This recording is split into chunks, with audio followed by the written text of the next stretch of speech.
Olá, amigas e amigos que visitam o nosso canal com o lápis na mão. Que bom ter você conosco em mais um estudo da Revista Espírita. Hoje nós vamos dar continuidade aos artigos do mês de janeiro de 1858, com o artigo Visões.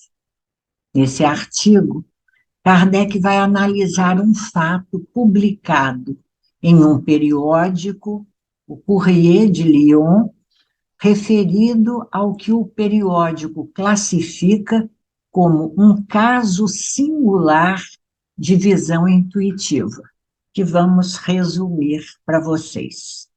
Um certo casal B foi acordado certa noite com os gritos lancinantes de uma serviçal que morava com eles. Foram acorrê-la e a encontraram em um estado de grave exaltação de espírito, chamando por sua mãe, que, segundo ela, acabava de morrer. O casal B conseguiu acalmar a moça, e no dia seguinte, pouca importância deram ao que aconteceu, mas receberam, no dia seguinte, uma carta que comunicava à jovem que sua mãe havia morrido exatamente no momento da madrugada do domingo, quando ocorrera o descontrole da jovem. Kardec comenta, dizendo que esses fatos são mais frequentes do que parecem, que algumas vezes ocorrem durante o sono, e propõe algumas classificações para as variantes possíveis por ele percebidas até aquele momento. Diz que as visões podem ocorrer durante o sono, mas também em estado de vigília, durante estados sonambúlicos ou de êxtase. Muito bem. Nós não vamos nos deter nas denominações dadas por Kardec àquele momento. Vamos verificar o que mais tarde ele organizou para nós em O Livro dos Espíritos e O Livro dos Médiuns, e se quisermos depois cotejar essas informações já codificadas com as desse primeiro momento de apreciação. Então, vamos lá. Ao Livro dos Espíritos, no capítulo 7º da emancipação da alma, que já foi mencionado por nós quando nos referimos aos fenômenos mediúnicos e anímicos, mencionado ligeiramente por nós. Esse capítulo é um capítulo importantíssimo para a nossa compreensão dos fenômenos anímicos. E a leitura das questões 400 a 402 é muito importante, já que na resposta à questão 402, os espíritos dissertam para nós sobre a liberdade que o espírito encarnado goza durante o sono, para depois, então, estabelecerem conexão desse estado de alma em outras situações anímicas, como nós vamos estudar. Mas vamos por partes. Vamos começar com a questão 401, onde os espíritos dizem a Kardec que durante o sono, recordando, o espírito tem mais faculdades do que no estado de vigília, já que o sono liberta parcialmente a alma do corpo, podendo, então, o espírito, embora encarnado, entrar em contato com outros espíritos, encarnados ou desencarnados.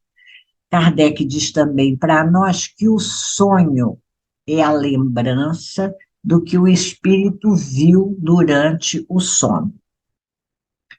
Mas é necessário que a gente ressalte, antes de ir adiante, que nem todos os sonhos representam essas lembranças.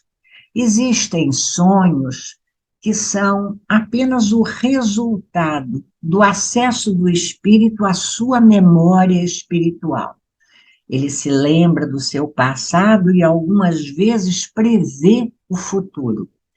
Como também o sonho pode ser o resultado de um movimento puramente cerebral, uma simples repercussão de nossas disposições físicas, quando em estado de vigília. Disposições físicas ou mesmo o reflexo das impressões e imagens arquivadas em nosso cérebro durante o estado de vigília. Mas como esse não é o nosso tema, embora esteja com ele relacionado, vamos adiante, lembrando que para quem gosta desse tema, quer entender mais sobre os sonhos, vale a leitura do livro No Invisível, onde Leon Denis disserta em vários capítulos sobre os diferentes tipos de sonhos, afirmando conosco, e isso é muito importante, que todos eles têm uma única causa, que é a emancipação da alma. Compreendido até aqui, vamos à questão 407. Na resposta, os espíritos dizem a Kardec que não é necessário o sono completo para a emancipação da alma. Basta, dizem eles, que os sentidos entrem em torpor para que o espírito recobre a sua liberdade. Desde que haja prostração das forças vitais, o espírito pode se desprender, tornando-se tanto mais livre quanto mais fraco for o corpo. Para essa observação, vale lembrar o caso das pessoas doentes, particularmente os agonizantes, que têm visões e relatam muitas vezes a presença de familiares desencarnados. Lembrando, o espírito fica tanto mais livre quanto mais fraco for o corpo. Então, a fraqueza da doença ou daqueles momentos de agonia facilitam esse desprendimento. E o espírito entra em contato, então, com a vida espiritual, se nós podemos dizer assim. Na questão 408 e 409, nas respostas, nós vamos ver que, por essa razão, esse estado de alma emancipado, parcialmente liberto do corpo, acontece de quando os sentidos físicos começam a se entorpecer, naquele primeiro momento de sonolência, muitas vezes, nós podemos ouvir frases inteiras, podemos ver imagens com os olhos fechados, porque o corpo entorpecido propicia que o espírito se transporte, e ele vê sem que o corpo esteja em sono completo. Entendido? Vamos adiante. Temos nesse capítulo o subtítulo Visitas Espíritas entre Pessoas Vivas.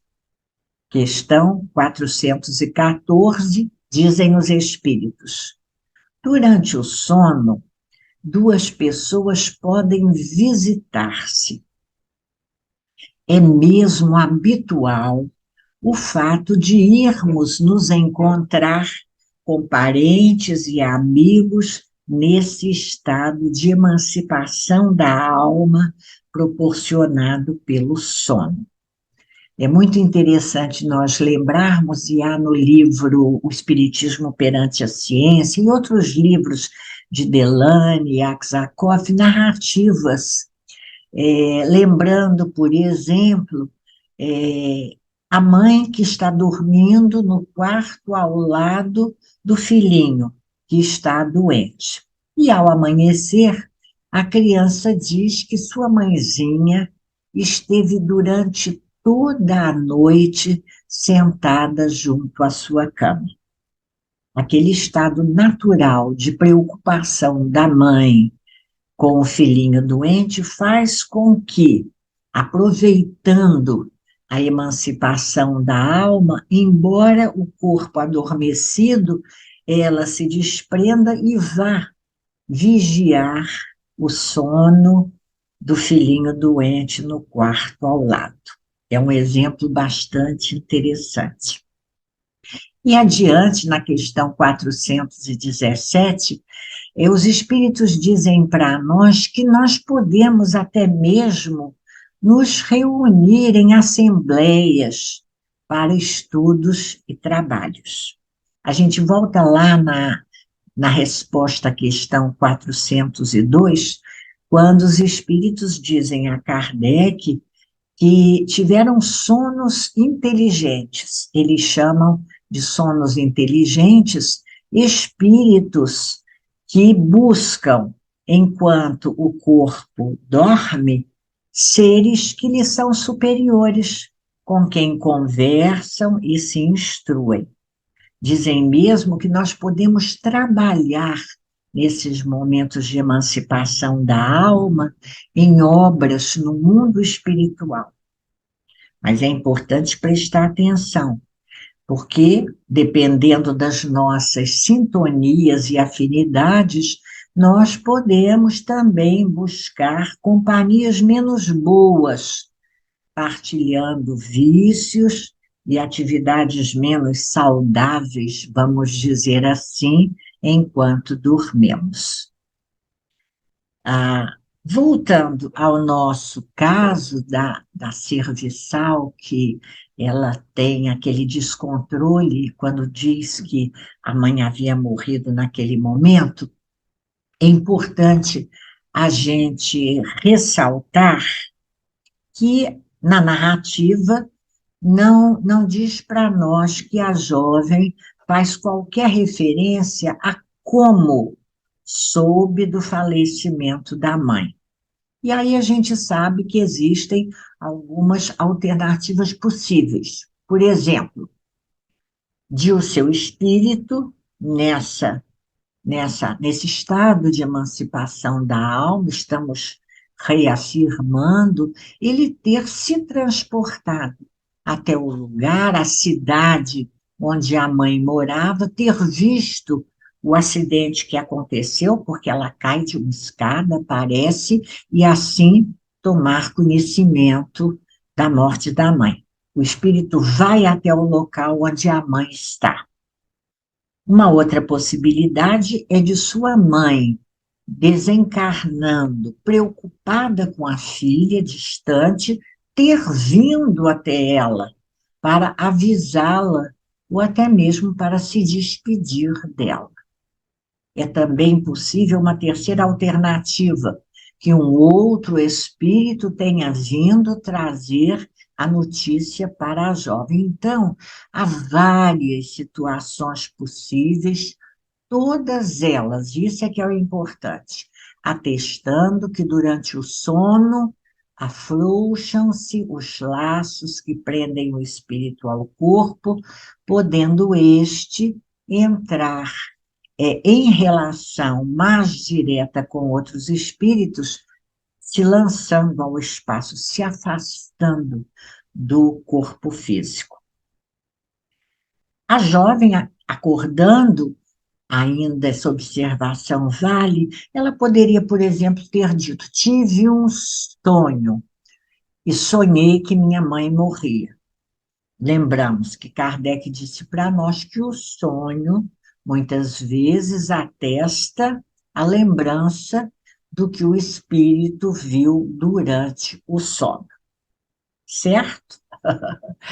Esse estudo é um estudo palpitante, não é verdade? Muito bem, mas vamos voltar aqui ao nosso artigo da Revista Espírita, E nós vamos ver que Kardec, dialogando conosco, apresenta uma outra situação, um outro caso, narrando o ocorrido com um armador, que é alguém que explora comercialmente navios mercantis, um armador.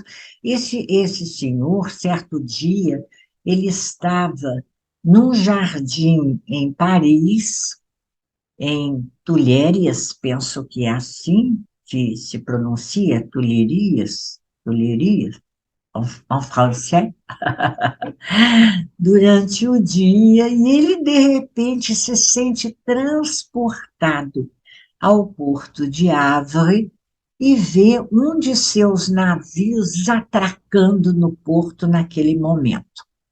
E horas mais tarde, recebe um telegrama que confirmava exatamente a visão que ele tivera.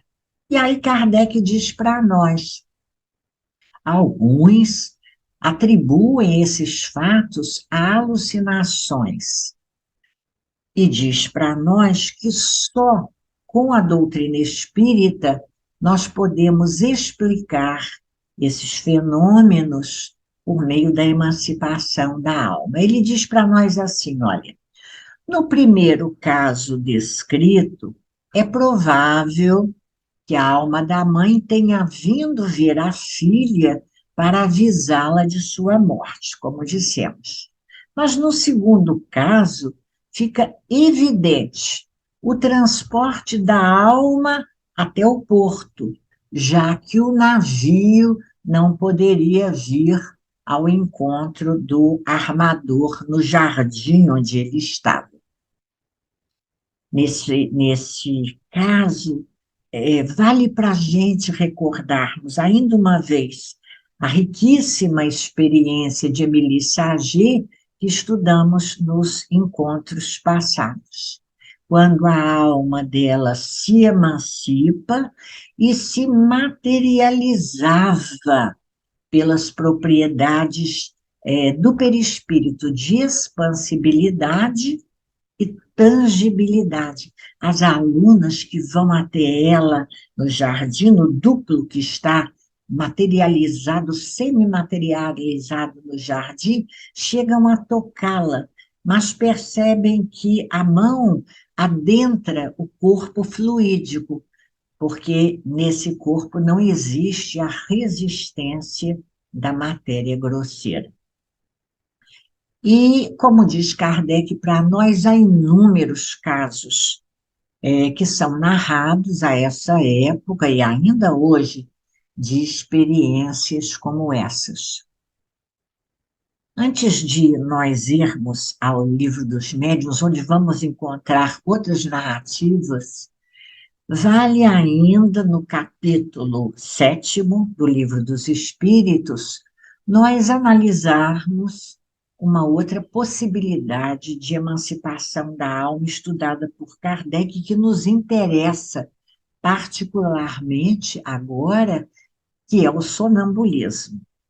Lembrando que no nosso artigo anterior, Os Médiuns Julgados, Kardec cita sonâmbulos lúcidos, que em estado de transe, se nós lembramos, são desafiados a ler com os olhos fechados, não é verdade? Então, na questão 425, ainda Livro dos Espíritos, vamos ver que o sonambulismo é também um estado de emancipação da alma. Só que no sonambulismo o espírito tem maior independência. No sonambulismo, o espírito está, dizem os espíritos a Kardec, o espírito está em plena posse de si mesmo. E o corpo deixa mesmo de receber quaisquer impressões exteriores do mundo material. Muitas vezes, nessas situações, o espírito necessita se utilizar do corpo para uma ação qualquer que ele queira realizar. e utiliza do corpo, como se ele fosse a mesa. Lembram das mesas girantes?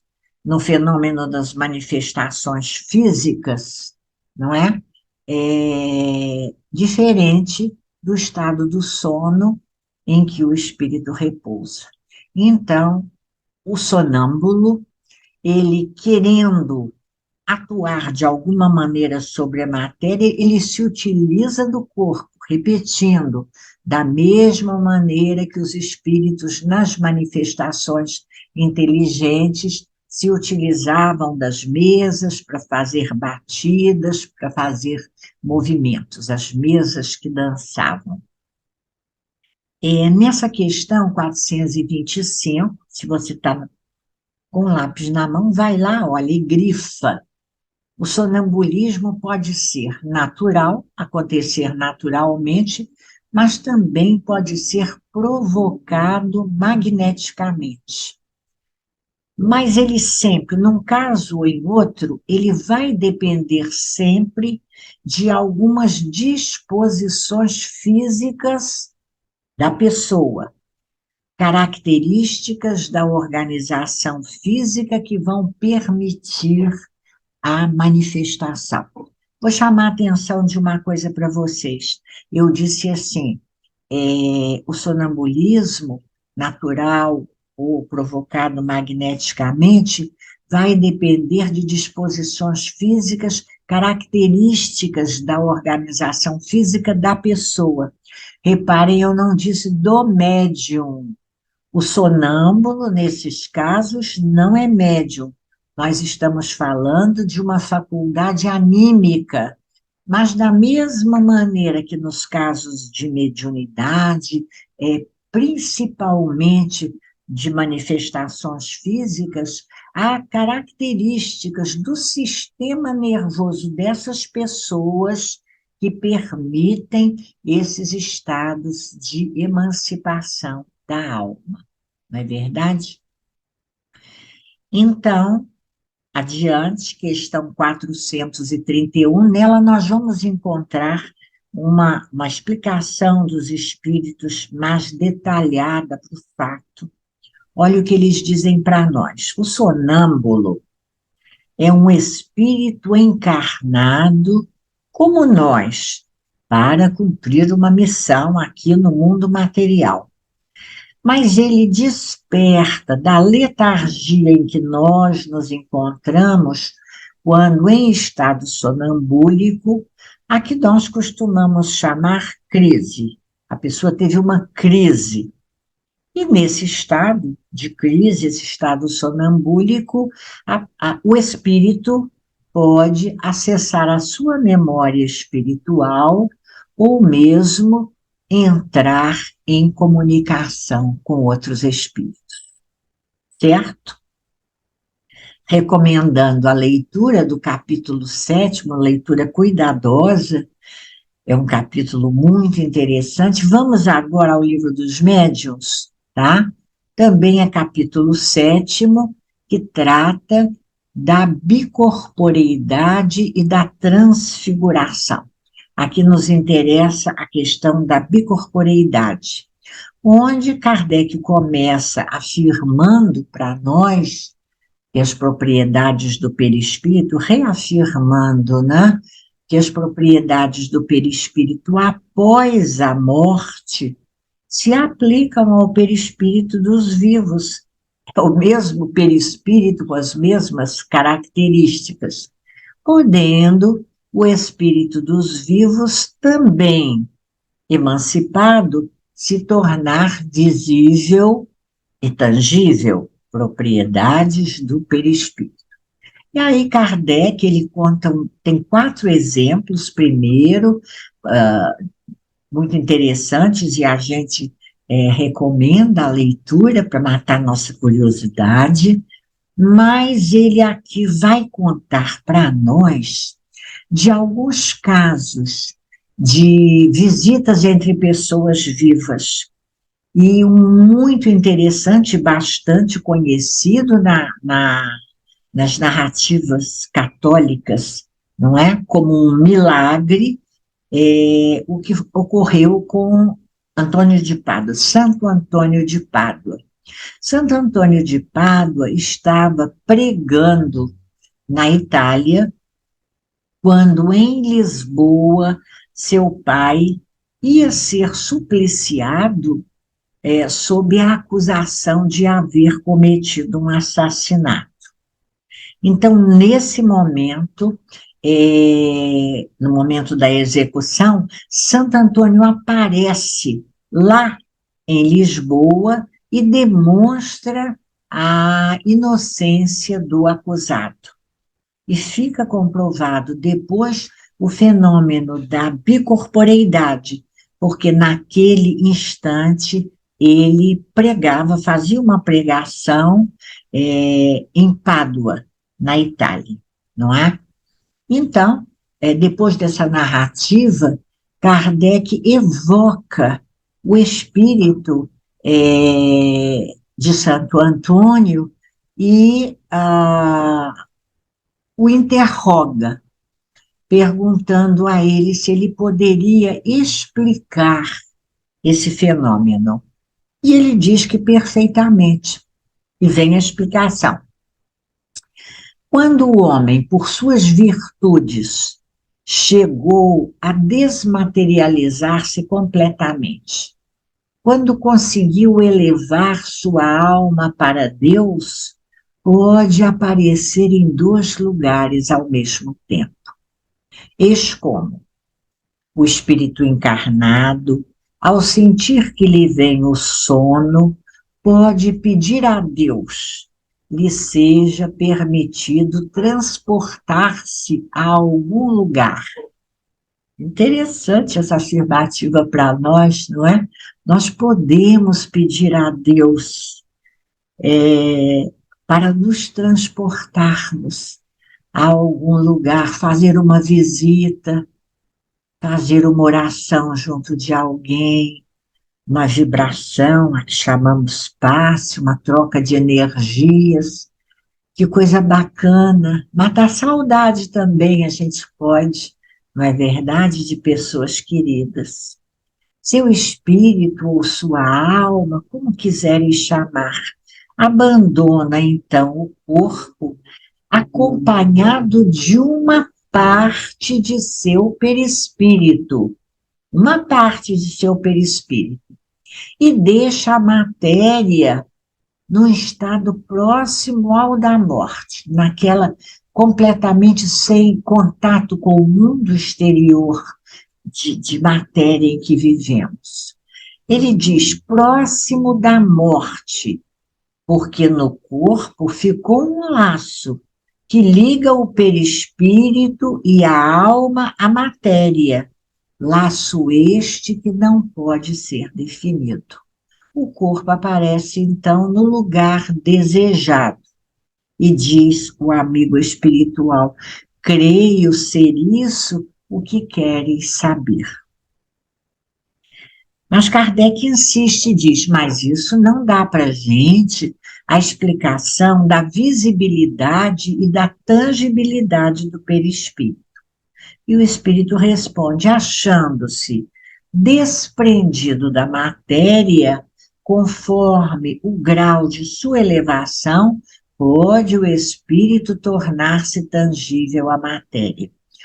E a gente faz uma observação conforme o grau de sua elevação ou conforme a tarefa, porque muitas vezes a gente vem com tarefa. Nessa época de Kardec, principalmente, essas pessoas que vinham com essas disposições físicas favoráveis a esses estados de emancipação da alma, tinham tarefa para provar essa possibilidade de emancipação, como Kardec diz, só a doutrina pode explicar.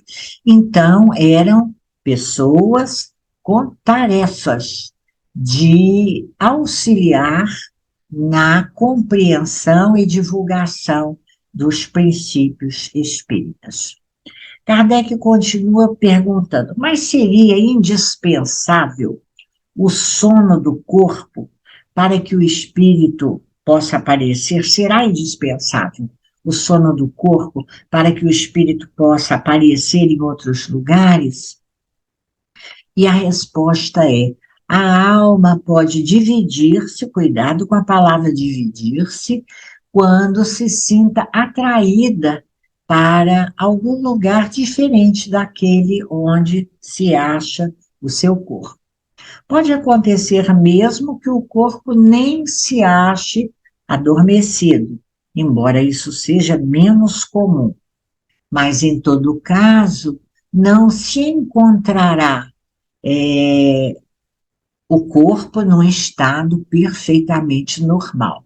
Será sempre um estado mais ou menos estático. E aí, a ressalva que eu fiz, Kardec coloca em uma nota dizendo: a alma não se divide no sentido literal do termo. Isso vale para nossos estudos. Muito cuidado em nós tomarmos ao pé da letra, como a gente costuma dizer, certas expressões que são usadas de maneira ampla, não é? E nós ficamos enquadrando em definições. Olha o que Kardec diz: a alma não se divide, coloca até em itálico, divide, chamando atenção, no sentido literal do termo, irradia-se, propriedade do perispírito, para diversos lados e pode assim manifestar-se em muitos pontos, sem que se haja fracionado. Dá-se o que se dá com a luz, que pode refletir-se simultaneamente em muitos espelhos. E aí a gente para um pouquinho e lembra lá no início do Livro dos Espíritos, a propriedade, a possibilidade da ubiquidade, lembrando os espíritos superiores que de onde estão, irradiam, usando as palavras de Kardec, para diversos pontos, o seu pensamento, a sua vibração, sem que isso signifique um espírito dividido ou fracionado. Nesse caso, eu gosto muito de lembrar o exemplo de que gosto de nós pensarmos, por exemplo, nos dias em que homenageamos o querido espírito de Bezerra de Menezes, né? Pedindo ao doutor Bezerra, em primeiro lugar, enviando a ele a nossa mensagem de gratidão ao querido irmão e, desculpe-me, suplicando bênçãos a ele. Nós sabemos que aqui no Brasil o espírito de doutor Bezerra é muito amado e sabemos que nesses dias em milhares de pontos do Brasil, não é? Os espíritos elevam a ele as suas preces e ele é percebido nesses locais por muitos espíritos, por muitos médiuns. É a irradiação do espírito amoroso de Bezerra que nos alcança, podendo ser percebido ao mesmo tempo em vários locais pela possibilidade da irradiação, como diz Kardec, da mesma maneira que se dá com a luz, a energia física, se podemos dizer assim, a possibilidade do espírito, com o seu perispírito, desse espírito de luz, permite também essa irradiação. Muito bom, vamos terminando. Mas antes de terminarmos, importa nós bem compreendermos o sonambulismo como um estado de emancipação da alma, ou seja, afirmando uma faculdade anímica. No entanto, existe uma situação diferente, se a gente pode dizer assim, que é quando o sonâmbulo, em transe, ele se comunica com outros espíritos que lhe fazem revelações, que ele transmite. E quando transmite, ele passa a ser o quê? Intermediário. Nesse caso, nós vamos ver que nós temos um sonâmbulo médium. Um médium sonambúlico, como Kardec, lá no item 172 de O Livro dos Médiuns, define e explica para nós. É médium porque agora o sonâmbulo é intermediário. Agora nós temos 3 personagens ou mais, mas de apenas o sonâmbulo se comunicando e transmitindo informações percebidas por ele mesmo. Quando ele transmite informações de um outro espírito, ele está intermediário e ele, então, se transforma em um médium intermediário. Então, olha lá, na 172, questão item 172 do Livro dos Médiuns, diz assim: podemos considerar, nesses casos, o sonambulismo uma variedade da faculdade mediúnica, ou melhor, são 2 ordens de fenômenos que frequentemente se acham reunidos. O sonâmbulo age sob a influência de seu próprio espírito. É a sua alma que, nos momentos de emancipação, vê, ouve e percebe fora dos limites dos sentidos físicos. O que ele externa, nesse caso, tira-o de si mesmo. Suas ideias são, em geral, mais justas do que em estado normal, seus conhecimentos mais dilatados, muitas vezes, porque tem mais livre a sua alma. Numa palavra, ele vive antecipadamente a vida dos espíritos. Até aqui nós temos uma faculdade anímica, uma possibilidade dessa pessoa, desse espírito, de emancipação de sua alma. Continua Kardec. Já o médium, ao contrário, é instrumento de uma inteligência estranha. Ele é passivo e o que diz não vem de si. É instrumento de uma inteligência estranha, passivo e intermediário. Em resumo, o sonâmbulo exprime o seu próprio pensamento, enquanto que o médium exprime o de outrem. Mas o espírito que se comunica com o médium comum também o pode fazer com um sonâmbulo. Dá-se mesmo que muitas vezes o estado de emancipação da alma facilita essa comunicação. Olha, muitos sonâmbulos veem perfeitamente os espíritos e os descrevem com tanta precisão como os médiuns videntes o fazem. Podem os sonâmbulos confabular com os espíritos e transmitir-nos os seus pensamentos.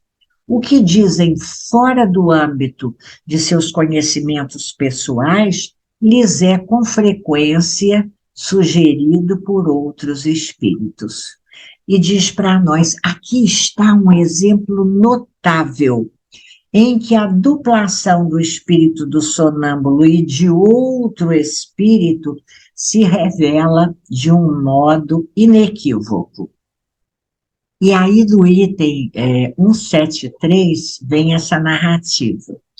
Um de nossos amigos tinha como sonâmbulo um rapaz de 14 a 15 anos, de uma inteligência muito vulgar e instrução extremamente escassa. Entretanto, no estado de sonambulismo, o jovem deu provas de lucidez extraordinária e de grande perspicácia. Ele lia, sobretudo, no caso de tratamento, né, atuava, melhor dizendo, sobretudo no tratamento de enfermidades, e chegou mesmo a operar um grande número de curas consideradas impossíveis. Certo dia, dando uma consulta, o jovem em estado sonambúlico, dando uma consulta a um doente, descreveu a enfermidade com absoluta exatidão. Não basta, disseram a ele, agora é preciso que indiques o remédio. Ele descreve a enfermidade e pedem a ele, bem, se é isso, é preciso agora que indiques o remédio. E ele responde, não posso, meu anjo doutor não está mais aqui. Quem é esse anjo doutor de que falas? Perguntam a ele. O que dita os remédios? Não és tu, então, que vês os remédios? E ele responde, oh, não, estou a dizer o que o meu anjo doutor é quem me dita. Assim, nesse caso de sonambulismo, a ação de perceber o mal era do próprio espírito, que para isso não precisava de assistência alguma. Mas a indicação dos remédios lhe era dada por um outro espírito, o anjo doutor, o espírito médico. Não estando presente esse outro, ele nada podia dizer. Quando só era sonâmbulo, apenas, assistido por aquele que chamava seu anjo doutor, ele então era um sonâmbulo médium, ou um médium sonâmbulo. Questões 172 a 173 do Livro dos Espíritos. Olha, instigante esse tema. Eu sempre gostei muito de estudar esse tema. E fica para nós a reflexão sobre a nossa possibilidade de termos sonos inteligentes, aproveitando os momentos do sono para atividades úteis ao nosso progresso e à nossa elevação espiritual. Para isso, é preciso que tenhamos cuidados, nos preparando para o sono, como nos preparamos através da prece, da boa mentalização, para o início de mais um dia de trabalhos na Terra. Muito bem, iniciando mais um dia de trabalhos na Terra, nós agradecemos a você a companhia em mais esse estudo e desejamos que você tenha um dia de paz, de muita paz, que haja paz em seu espírito, que haja paz em sua casa, paz para a sua família, paz para aqueles que convivem com você, paz em sua vida. E se Deus quiser, até o próximo estudo.